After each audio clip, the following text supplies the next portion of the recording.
European Central Bank head, Mario Draghi, has introduced yet another eurozone rescue proposal. On the surface at least, this one appears to go much further than past attempts. It allows, for the first time, unlimited purchases of eurozone member bonds, provided that issuing countries adhere to strict economic reforms. This offers the possibility, at least, of making the ECB a bank of last resort, which some analysts have said is a necessary though not sufficient element to any successful reform. Wharton finance professor Franklin Allen comments on the viability of the new proposal, which faces some key challenges before and after any potential implementation.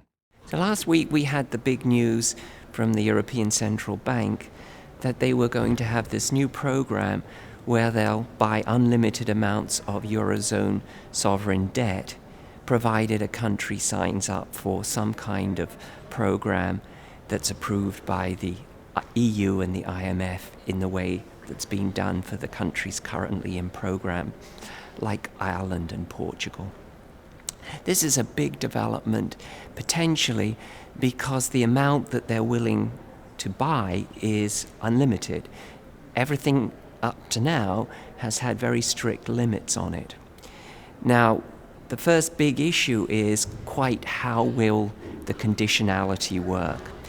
The notion is that it'll be similar to the countries that have so far had direct loans from the EFSF, but in practice it doesn't seem to be working that way.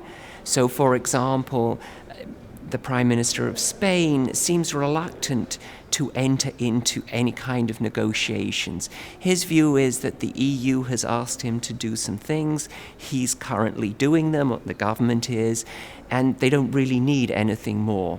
And it seems that the Italians also are reluctant to have any kind of strict conditionality. Their view also is they're engaged in a very austere program already, and that there shouldn't be conditionality over and above that. Now, this is the big sticking point initially, because what's always happened in the past with the EU is that when big countries have problems, they use political means to get their way around it. So, for example, at the beginning of the Stability and Growth Pact, the first countries that were violating it were Germany and France, and there was no way that they were going to be allow themselves to be fined, so they changed the program, they suspended it and revised it to make it less onerous. Now, what's happening in my view at the moment is exactly the same thing. We're seeing the large countries use their political influence to water down any conditionality. So that's the first problem.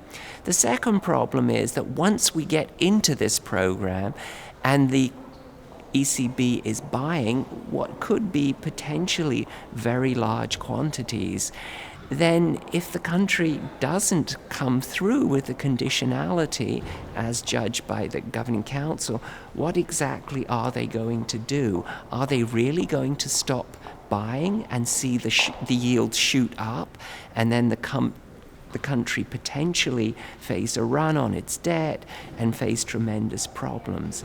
It's difficult to see that they will actually implement that. So these are some of the problems that we face with this program. It's an interesting step forward. Quite how far it'll go in solving the euro crisis, we'll see. The other big issue is that it doesn't address the basic problem, which is its slow growth. The problem at the moment is not that the governments are paying too much or whatever.